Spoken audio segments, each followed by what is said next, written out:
Good morning and welcome to the Rainbow Rare Earths Limited investor presentation. Throughout this recorded presentation, investors will be in listen-only mode. Questions are encouraged and can be submitted at any time by the Q&A tab situated in the right-hand corner of your screen. Just simply type in your questions and press send. The company may not be in a position to answer every question it received in the meeting itself. However, the company will review all questions submitted today and publish responses where it is appropriate to do so. Before we begin, I'd like to submit the following poll. And I'd now like to hand you over to George Bennett, CEO. Good morning to you, sir. Good morning to all the viewers and investors. I'd just like to take you through my Rainbow presentation, and as mentioned, there will be question time at the end of the presentation. So here's the normal disclaimer, and now we can move on. Thank you. The Chinese are, as we know, dominant in this market, and this was a strategy adopted many, many years ago.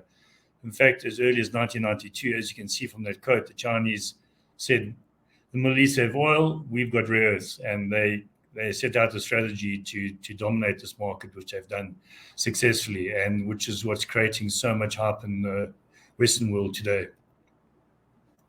At the moment, the supply-demand fundamentals for rare earths are very, very robust and very strong, mainly driven by two key areas of green technology in the world, that being wind turbine green power and electric vehicles. Electric vehicle demand and wind power demand are driving the demand for permanent magnets, and permanent magnets require two key rare earth elements, being neodymium and praseodymium, to a certain amount dysprosium and terbium.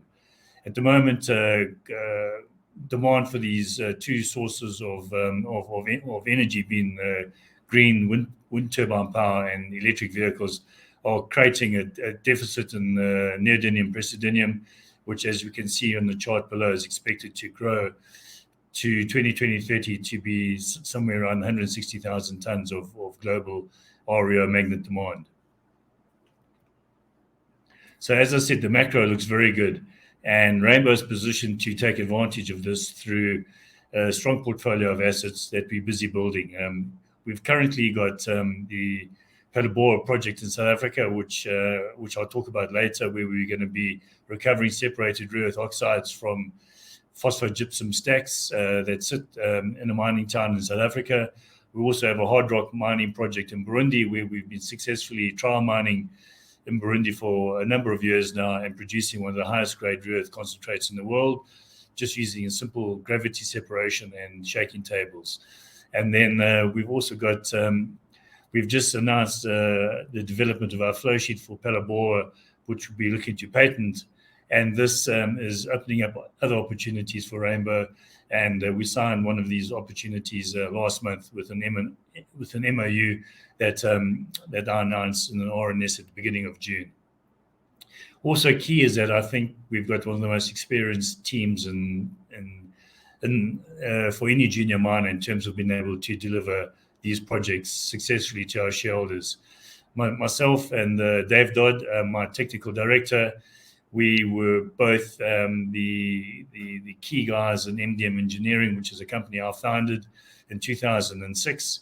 And Dave had a long history in the previous MDM Ferroman, where he was a partner. And together, Dave and I have developed over 22 mines and built and developed over 22 mines and processing plants around Africa and around the world.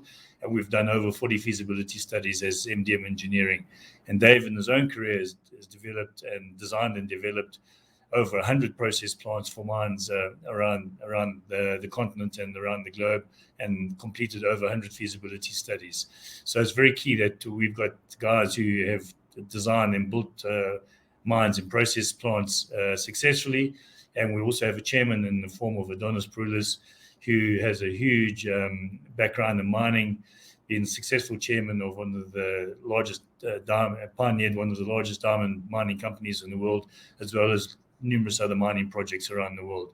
And Pete Gardner is a very experienced CFO with being on the board of many listed mining companies in Africa. So I think we've got the right team that can deliver for our shareholders. Going forward, just to talk about Burundi quickly. Burundi is, as I said, we've got 39 square kilometers. in Burundi of mining license area. We've got 7 historical Belgian mines within our mining license area, and we've got 57 targets. We've been trial mining there since 2017, and we've successfully produced well over 2,500 tons of rare earth concentrate, which we've shipped to China successfully. This concentrate, as I mentioned, is grades between 54 and 56% grade TREO. It's probably the second or third highest grade concentrate in the world today. And as I said, we've got 19.5% NdPr in our rare earth basket in Burundi, which makes up about 85% of the value of the basket.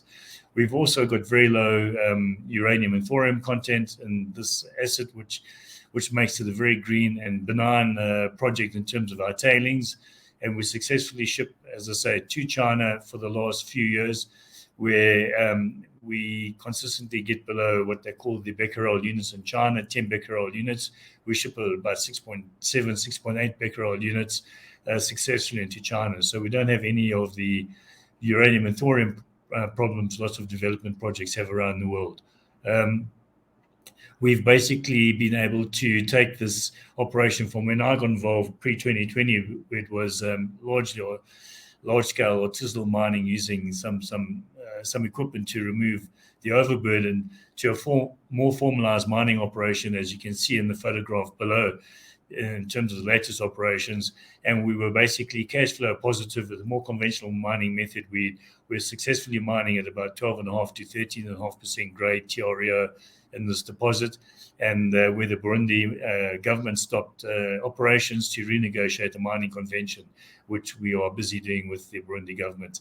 And as I mentioned, it wasn't only the Rainbow operation that they stopped in Burundi, they stopped all mining operations in Burundi, and none of these mining operations have been given a restart while the government renegotiates mining conventions with the mining companies. We were in Burundi in end of April, May, where we submitted a proposal. We're just waiting for the Burundi government to get back to us. But we are seeing some movement with our operation in Burundi, and I look forward to restarting operations hopefully quite soon.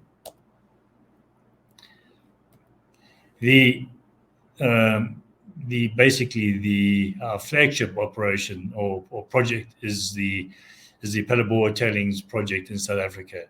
Here we were able to secure an asset which has got 40 million tons or plus 38 to 40 million tons of gypsum residue, which is the result of hard rock mining or phosphate rock next door by Phoscor. They produced a phosphate slurry, concentrated slurry, which was then pumped next door to Sasol, who had a phosphoric acid production plant. This feedstock for the phosphoric acid production plant was then submitted to lots of heat and sulfuric acid, which is used in the process.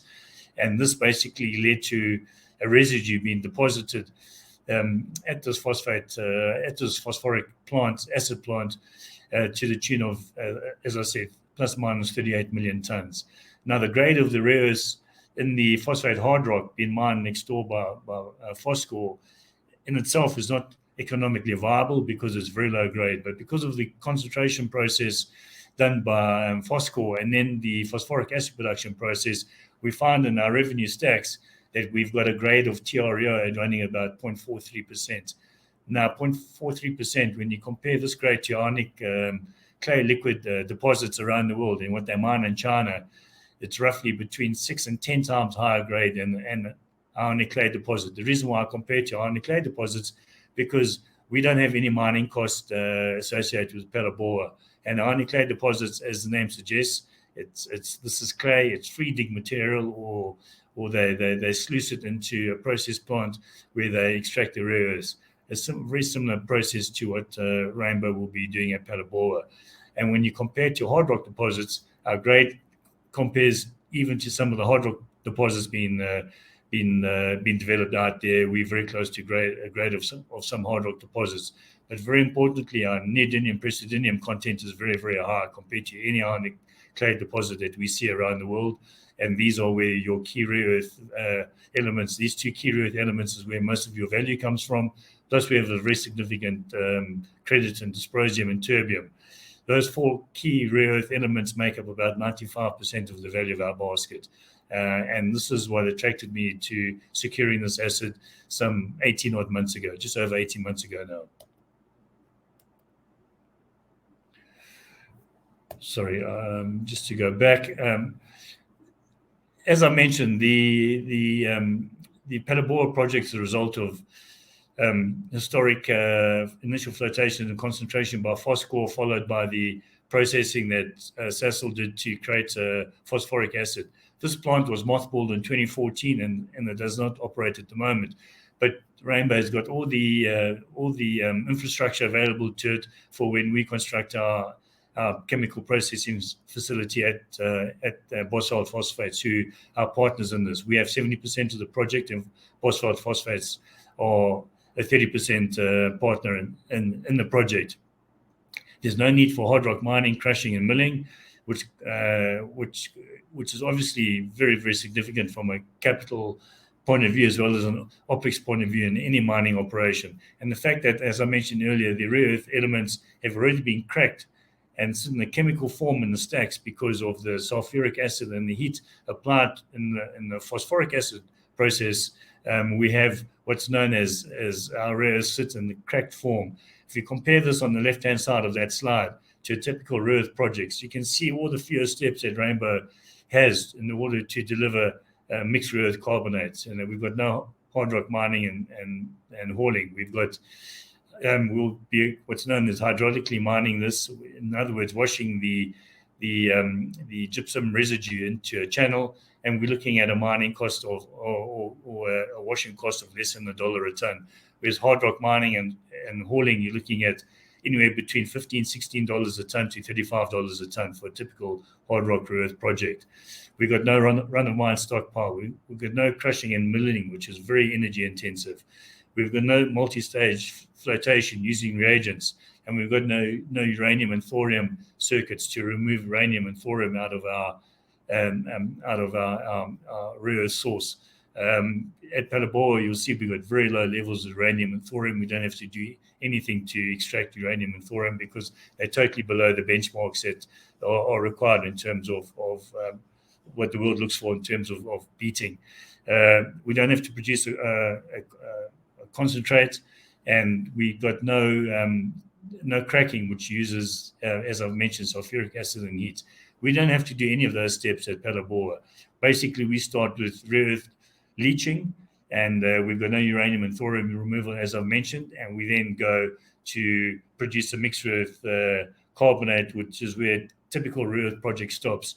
At Rainbow, we've also signed a deal with K-Tech Technologies in America, where we're going to go one step further, which is to produce separated rare earth oxides.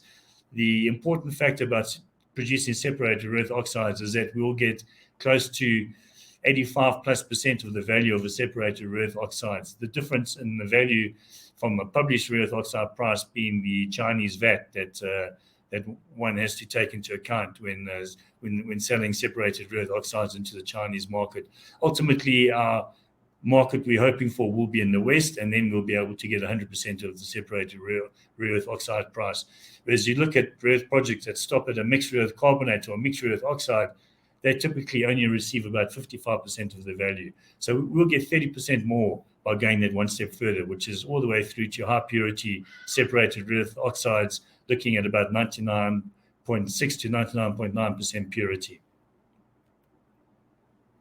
The way we do this is that we, as I mentioned before, we partnered with K-Tech Technologies in America, in Florida, and these guys have the patents and are the developers of continuous ion exchange and continuous ion chromatography. Now, just to look at our flow sheet development, we made an announcement 2 weeks ago, which is that we've successfully produced a flow sheet that we know will successfully extract these rare earths in economic form out of Palabora. The reason why I stress this is that we always knew we could extract the rare earths out of the gypsum, but it was just to make sure we could get the right recoveries to make our flow sheet economic. And we've achieved this as I announced 2 weeks ago with an RNS on Rainbow. But to give you the history, pre-1940s, rare earth separation wasn't much of a business in the world, and there was very little use for us. But during the Second World War, in the Manhattan Project, it was realized that if you use batch ion exchange, you can separate uranium and thorium, which was used in the atomic bombs in 1945. And so they developed batch ion exchange to remove these two rare earth elements from the mineral that they were using as a source of these rare earth elements.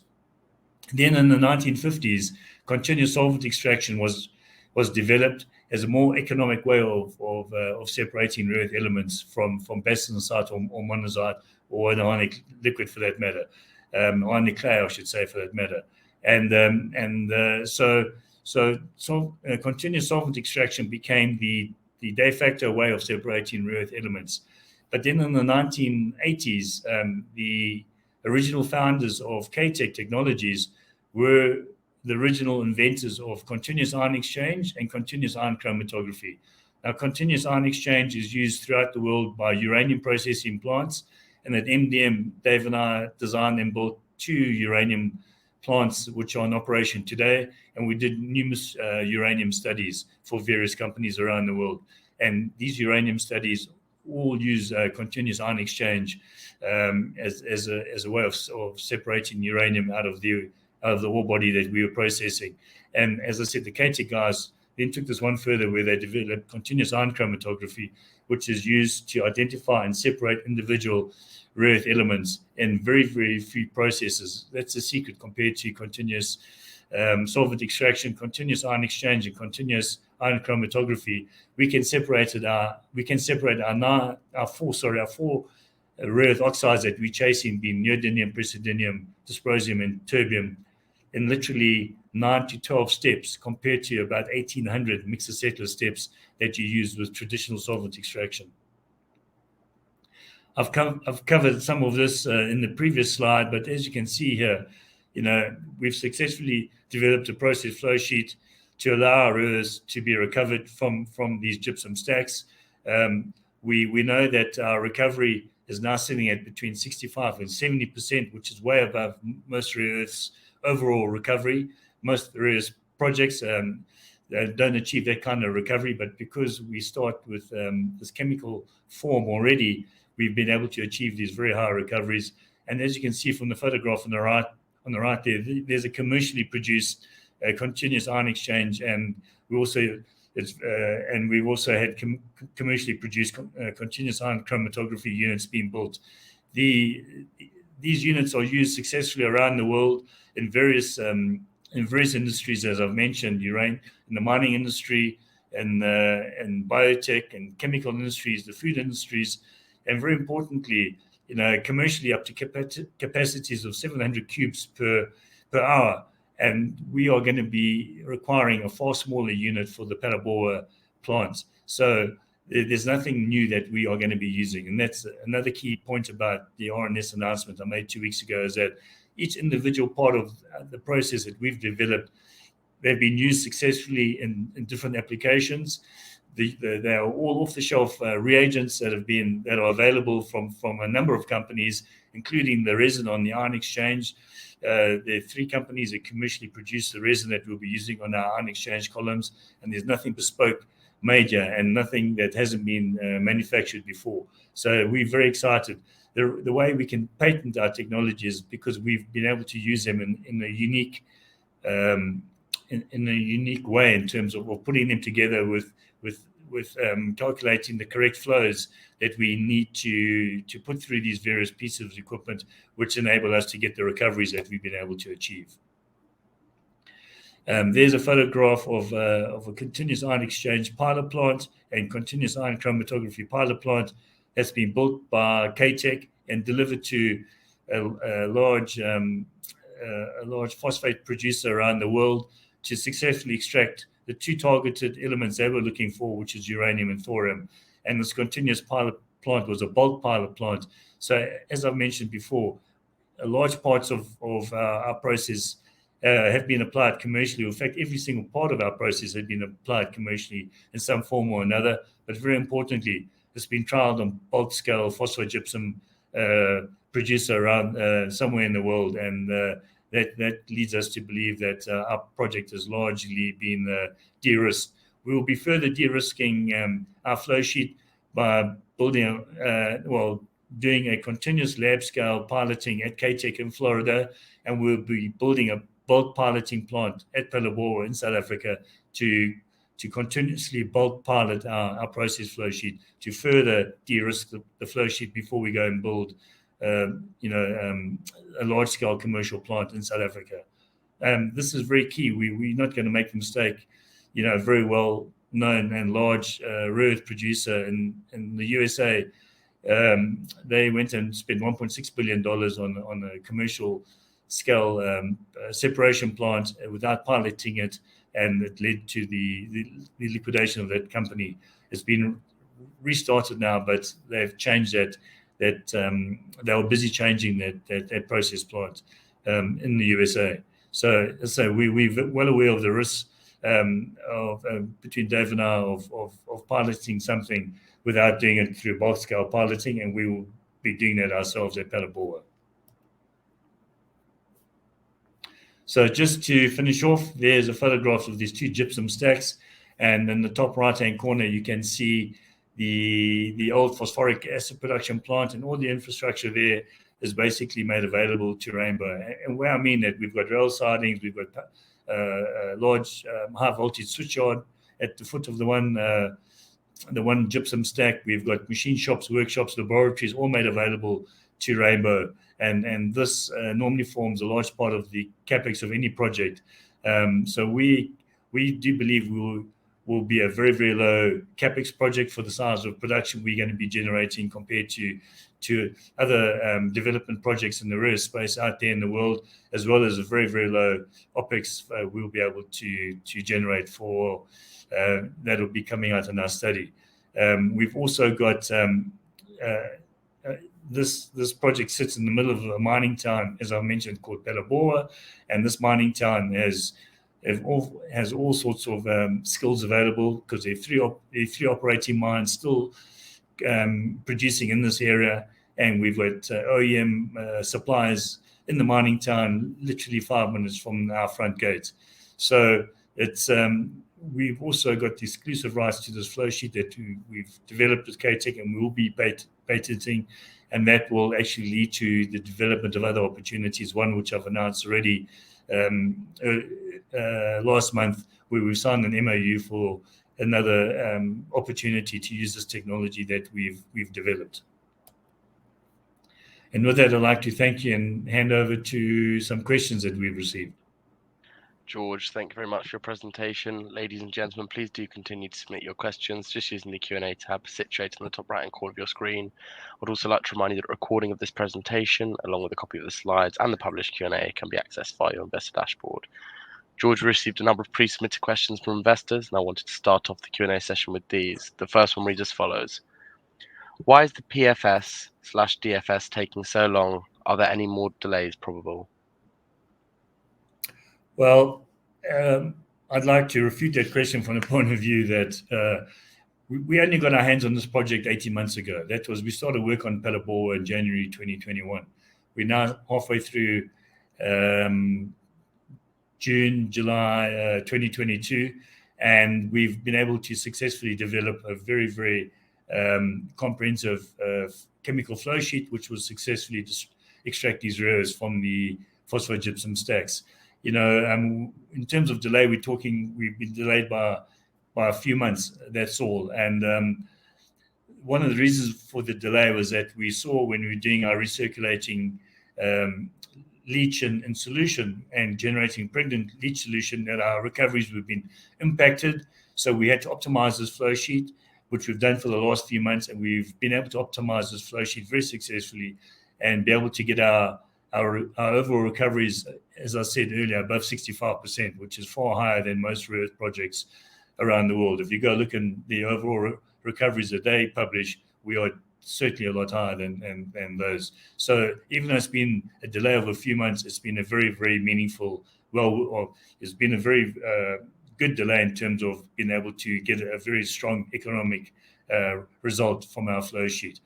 Also, I'd like to point out that we secured this rare earth project as I mentioned. We signed the agreement in December 2020, and January 2021 we started working on it. So in 18 months, we've gone a long way. We've already started part of our pre-feas, our PEA and technical study, but we put it on hold while we were finalizing and optimizing our flow sheet to make sure we could reduce our acid consumption and get improved recoveries, which, as I've mentioned, we've successfully achieved. But if this was a hard rock rare earth project, 18 months down the line, you'd probably still be completing stream sediment sampling, trenching, as I said, initial soil sampling, and doing a sort of aeromagnetic flyovers over your property that you secured. So we are, most greenfields projects, starting, as I say, as a greenfield projects, to get to where you are would take a number of years, and we've got there in 18 months. Thank you, George. That's great. The next question is around funding and asks, are we funded until the end of the year? We funded past the end of the year, I'd like to add. In fact, well past the end of the year, and we will fund it through to delivering a pre-feasibility study as well. We are, as I said, we've kicked off we've restarted our PEA, which we put on hold while we were just finalizing our flow sheet earlier this year. That has now started now that we finalize our flow sheet. And within the next week or two, I'll give the market a definitive timeline of when we will finish our PEA, as well as when we'll finish a pre-feasibility study. And we funded through to a pre-feasibility study as well. Perfect. Thank you very much. And just turning to the next question, which asks, how are we going to fund our South African gypsum stack projects? Well, on the completion of our feasibility studies, we expect to be in the lowest cost quartile as a rare earth producer, if not one of the lowest cost producers of rare earth, separated rare earth oxides in the market. And, for any mining project, if you're in the lowest cost quartile, you can normally get funding. But with that, we are in open discussions with the UK and US governments because of the strategic nature of rare earths around the world at the moment. We will be talking to the EU as well, and they've all expressed interest in some kind of funding of rare earth projects. We know that. We'll also have started discussions with a couple of OEMs who are looking for strategic suppliers of rare earths for permanent magnets that go into their vehicles, and we'll continue those discussions. And just normal funding banks, as I said, the DFC in America through TechMet are a shareholder in Rainbow, and DFC has a long history of funding mining projects in Africa, and we've already started to go having talks with the DFC in Washington some 18 months to 2 years ago. So we are looking at a number of options, and of course we'll look to our equity shareholders, but we will certainly be looking to have a large portion of debt in the project with the balance through our strong equity shareholder base. Thank you very much, George. And how do you expect the rise in energy prices to impact the business once the extraction process starts? Well, it's actually a benefit to Rainbow, to be honest with you, because the rising in energy prices is not a major factor for us in terms of our OPEX, because we don't have any crushing, no milling, and no flotation required to produce a concentrate, and because our chemical our phosphogypsum stacks are already in chemical form. In other words, they've had sulfuric acid and heat applied to them to crack them. We start 2/3 down the flow sheet. So our energy requirements to go to from that stage to produce separated rare earth oxides are very low in comparison to normal mining process plants. So we basically a low consumer of energy. So even though there are price rises, it won't have a major impact on us. And the rising energy prices obviously create more demand for wind power turbines as well as electric vehicles, because the prices of diesel and petrol, as you know, has gone through the roof. So if anything, that's creating more demand for electric vehicles. There's more green energy required, so that will mean more requirement for permanent magnets, which is a positive. Thank you very much. Could other metals be extracted from mine tailings using the K-Tech process, for example, precious metals, nickel, or copper? So the gypsum stacks at Palabora don't have any other valuable minerals in them that we can extract. It's just the rare earths that are worth extracting.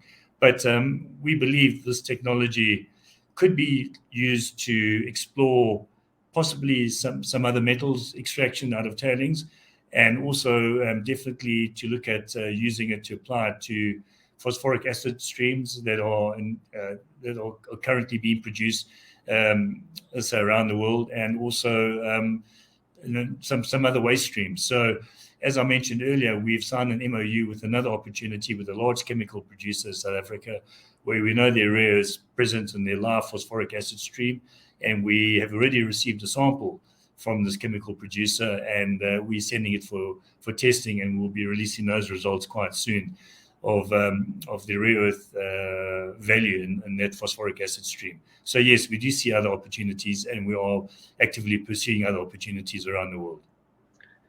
Thanks for providing a bit more colour there. And just the final pre-submitted question here is Rainbow considering setting up new K-Tech licensing agreements involving countries beyond the existing Southern Africa development community?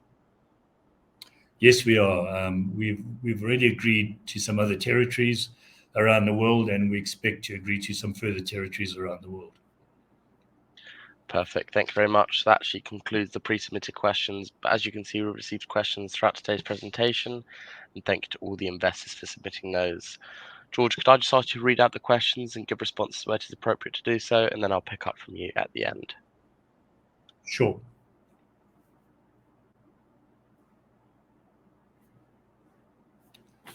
At the moment, I'm not seeing any questions coming from the audience. Oh, Sandra? Hi, so George, if you click on the right-hand side under Q&A. Yes. There we go. Perfect. Okay. Thank Sorry you. about that. Okay.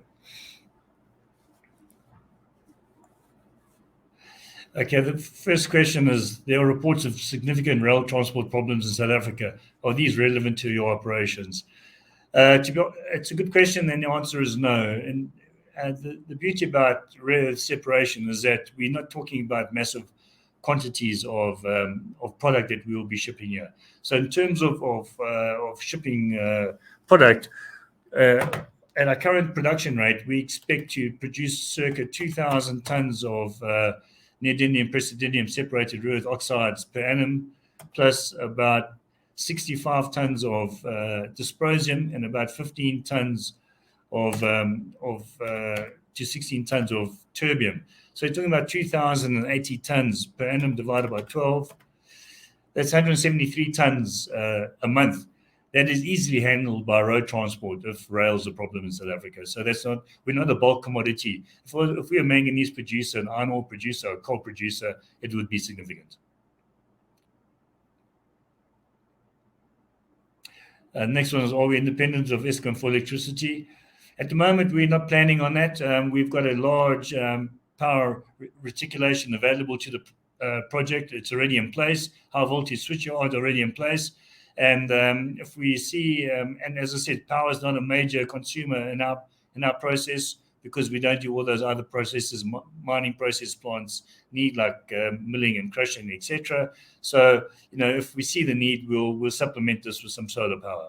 We're in a very, very high solar intensity region in South Africa, up near the top of South Africa. So the solar irradiation will be very high if we decide to put a solar plant at Palabora. No date for Palabora production. Barriers to production are low according to your presentation. So what's the timeline? Well, in answer to this question, as I mentioned, we'll be within the next 2 weeks, we'll be publishing the timeline for our initial PEA/scoping study. And in that timeline, I'll give the market an update on when we expect to go into production. But I don't want to make a rod for my back, but I can tell you we are regarded as a near timeline production company, and that will become apparent once we make that announcement in a couple of weeks' time. And once again, no dates for Burundi resumption. As I mentioned, we were in negotiations with the Burundi government in April and May this year, where we submitted a proposal. So we're waiting to hear. And as soon as we get a confirmation from the government, we will answer and we will inform the market about that.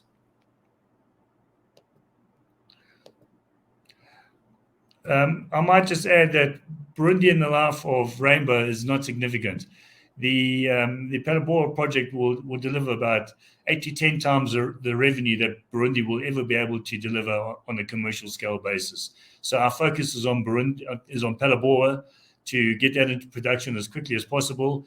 Burundi, when it comes back into production, will be, as I mentioned, trial mining phase to continue to develop Burundi to a commercial stage, but that will be from internal resources generated by the trial mining in Burundi. So Burundi will be a cherry on the top. But Palabora and our other opportunity we've announced are far more significant than Burundi will ever be.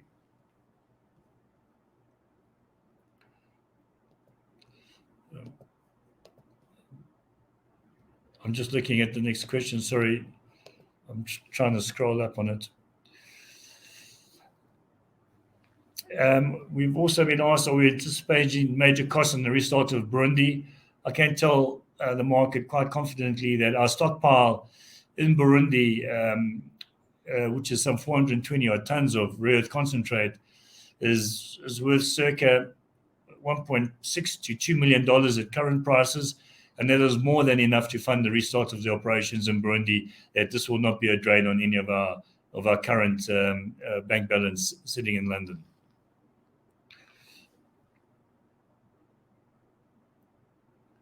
I've been asked how I can describe more on how the continuous ion exchange process works and how it's able to work in a continuous process. I'm not a technical guy for this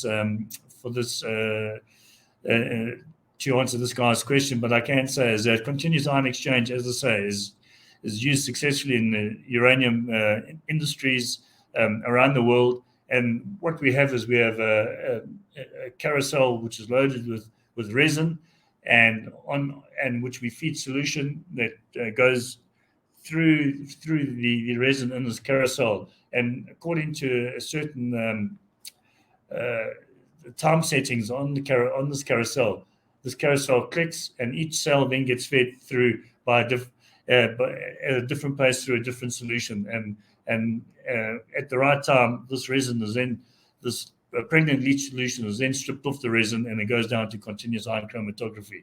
But I can put you in touch with my technical director if you want a more sort of technical answer for myself.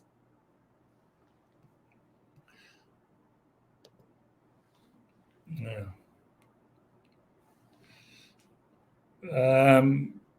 There's also been has been any progress on the Zimbabwe exploration?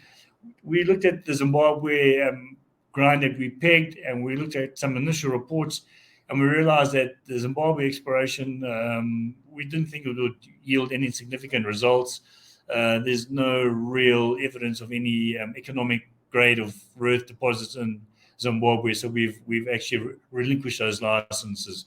We've got a far better opportunity to fast track the Palabora project, plus the other project we've now signed up in South Africa with the major chemical company. And we want to focus on those, to be honest with you, and not Zimbabwe, to be distracted from Zimbabwe, which we didn't believe would yield significant results.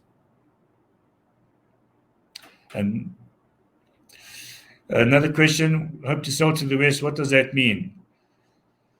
I would like to think this was a given. To answer this guy's question, right now, Mountain Pass in America, the largest producer of rare earth concentrate in the world outside of China, sells to China. Lynas still sells some of their production to Chinese magnet manufacturers, and the rest goes to Japanese magnet manufacturers. Until the West can develop its supply chain to go all the way through to magnet production, be it in Europe, be it in North America, all producers of rare earth concentrate, rare earth carbonate, and separated rare earth oxides like Rainbow, initially will have to sell to China. We need the West to get behind this the strategy of having an independent supply chain outside of China, but that independent supply chain is many, many years away. And we hope to eventually be as I say, a supplier to this independent supply chain outside of China. But what the market doesn't realize, it's still many years away. And in the short term, we'll be in production before that supply chain is fully developed. So we might be lucky. There might be somebody that we can sell some of our product to in the West, but the balance of the product will still have to go to China until this capacity is built up in the West. As I mentioned, even Mountain Pass right now is selling to China and will continue to sell to China until that capacity is developed in America and elsewhere in the West.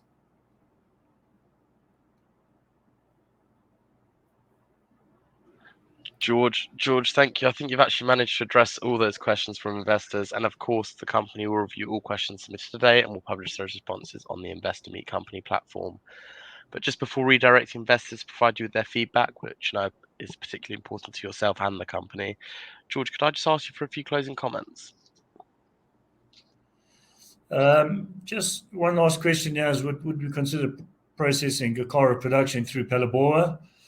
And we would definitely consider doing this because we will our rare earth concentrate we produce at Gakara is very, very high grade concentrate, as I've mentioned, and we will certainly look at shipping it down to South Africa and cracking it there in our plant. So it is something in consideration, and we will certainly look at it. And we have a good relationship with TK ThyssenKrupp, our offtake partner, and this would just be a matter of negotiation with them.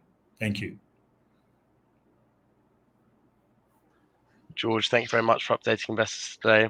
Could I please ask investors not to close the session, as you'll now be automatically redirected to provide your feedback in order that the management team can better understand your views and expectations. This will only take a few moments to complete, and I'm sure will be greatly valued by the company. On behalf of the management I'd just like to close off. Can I just close off, please, and just saying that with Rainbow, we have near-term production with our Palabora project. We have already secured another opportunity for our process flow sheet that we're looking to patent with KTech, and we have the high-grade Burundi project at Gakara, which, as I've mentioned, is a cherry on the top of Rainbow. So we have project diversification and we have country diversification, and we're still pursuing other opportunities to create even more diversification in Rainbow. And I think we're one of the only rare earth development projects in the world that has country diversification and project diversification. And as I've mentioned, we'd be looking to create even more project and country diversification in the near term. So thank you for your time, and thank you for listening to me and the Rainbow story.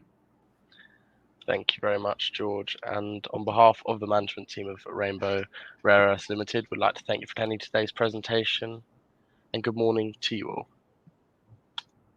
Thank you very much.